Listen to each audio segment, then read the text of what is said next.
Yo me llamo Mario Lúcio Sousa, vengo de la República de Cabo Verde, África del Oeste.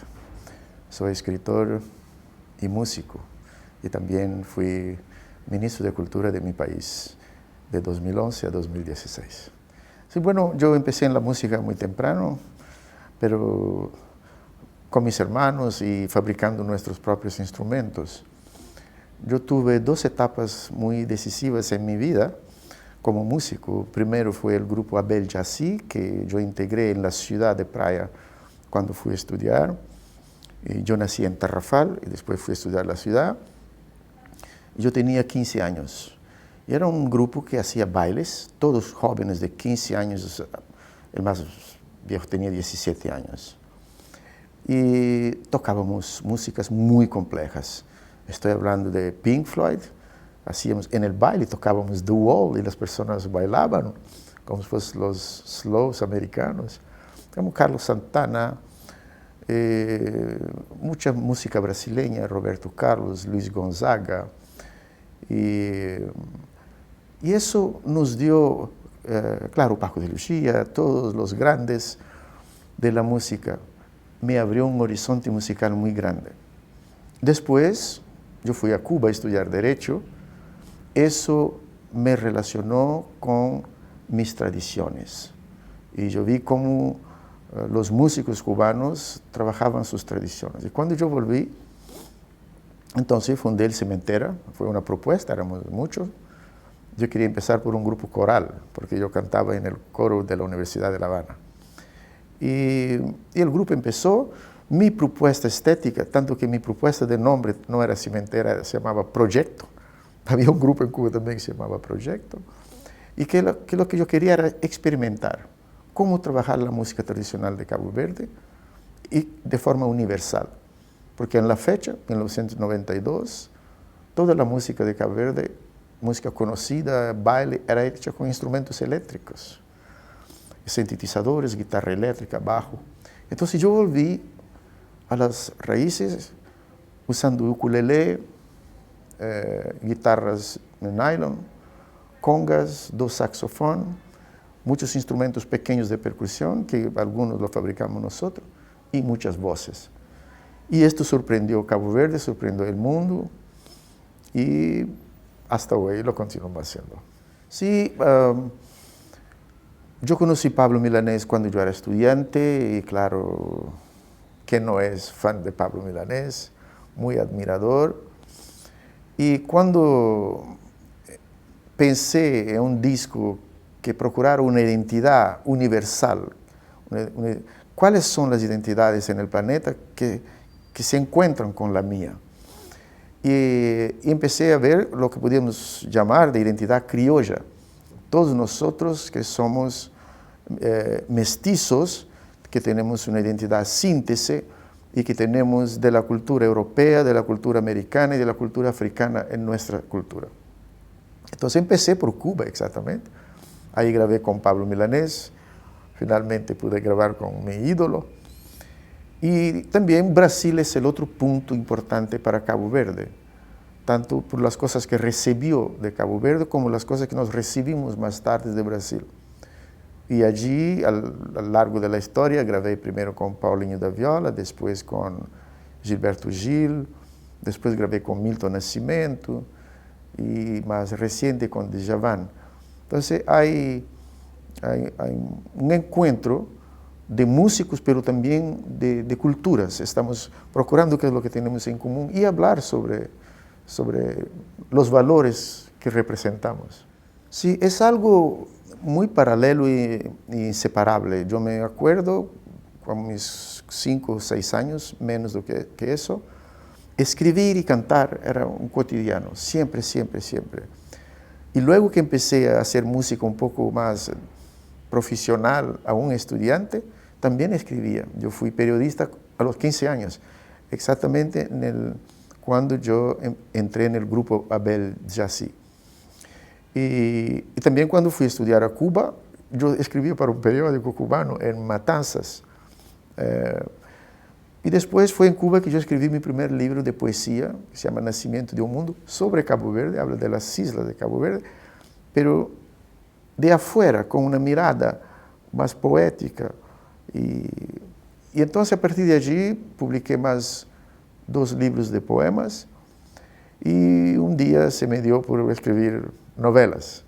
Y entonces no volví a la poesía y he publicado ya un par de novelas muy premiados y con una gran editora en Portugal que se llama Don Quijote. Por suerte tengo el mismo número de discos y el número de libros, andan paralelas y me digo que represento bien lo mejor que tiene mi país, una buena música y también buenas historias y una tradición literaria muy buena. Fue una etapa muy importante en mi vida. Yo consideraría que profesionalmente y personalmente también, al lado de la familia, los grandes momentos de mi vida. Ya hablé de 2 momentos musicales, hay otros literarios. Ese momento político fue muy importante para mí, porque Cabo Verde aún, la política es como un llamamiento. Tú eres un ciudadano destacado, estudiaste, por ese reconocimiento te invitan a ser dirigente de tu país sin que tú seas militante o seas político, que era mi caso. Entonces yo recibí esa invitación del jefe del gobierno y acepté porque es una oportunidad también de retribuir, yo que he recibido tanto de mi país. Y fueron 5 años de mucho trabajo, mucha alegría. Solo me acuerdo de grandes momentos de felicidad, porque mi país hasta 2011 tenía una gestión cotidiana. ¿Sí? País pobre, no vamos a dar mucha importancia a la cultura. Y entonces la propuesta mía era que no hay una república seria que no tenga unas instituciones culturales básicas como el Conservatorio Nacional de Música, el Ballet Nacional, la Orquesta Nacional, la Biblioteca Nacional, el Archivo Nacional, el Instituto de Patrimonio. Entonces, creé esas instituciones como instituciones republicanas, no eran del Ministerio de Cultura. Y creé las bases para el desarrollo cultural de Cabo Verde, pues que tenemos una potencia artístico-cultural muy grande, y entonces responsabilidad del Estado, hacer que el país también pueda vivir de esa actividad cultural. Conocí todos los cantos de mi país, trabajé mucho con la comunidad artística, y entonces hasta hoy, y creo que también que eso me dio una proyección internacional, más allá de lo que la música y la literatura podría. Y más una vez soy muy grato, y también la gratitud es mayor cuando sé que mi país también es grato por el trabajo que yo hice.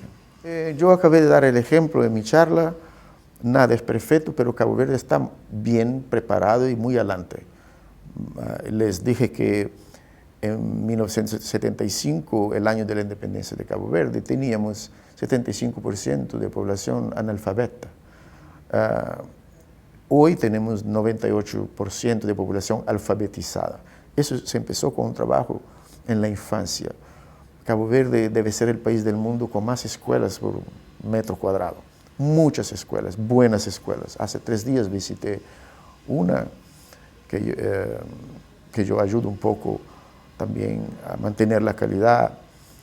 La enseñanza es buena, reclamamos mucho, pues somos un pueblo reclamón, pero eso es bueno. Y hay muchas instituciones para la infancia, muchas fundaciones. Es prioridad de todas las primeras damas de la República, la infancia, pero existe también Instituto para la Infancia, existe el trabajo de la UNICEF, muy importante en Cabo Verde,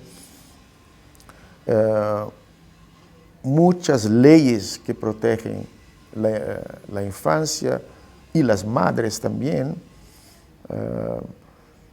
y un sistema de salud muy bueno. Cabo Verde ahora fue premiado por las Naciones Unidas como el primer país africano libre de cólera.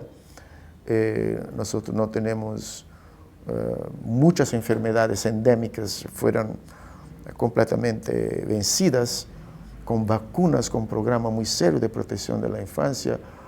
nosotros no estamos en el ranking mundial de país con gran mortalidad infantil. Esos derechos están muy bien garantizados. Lo que yo hablaba es que para nosotros la prioridad es garantizar esos derechos de la infancia. Y cuando se habla de decolonizar, preferimos decolonizar los adultos. Allí es que está el peligro, porque ellos son los que enseñan y son responsables por la educación.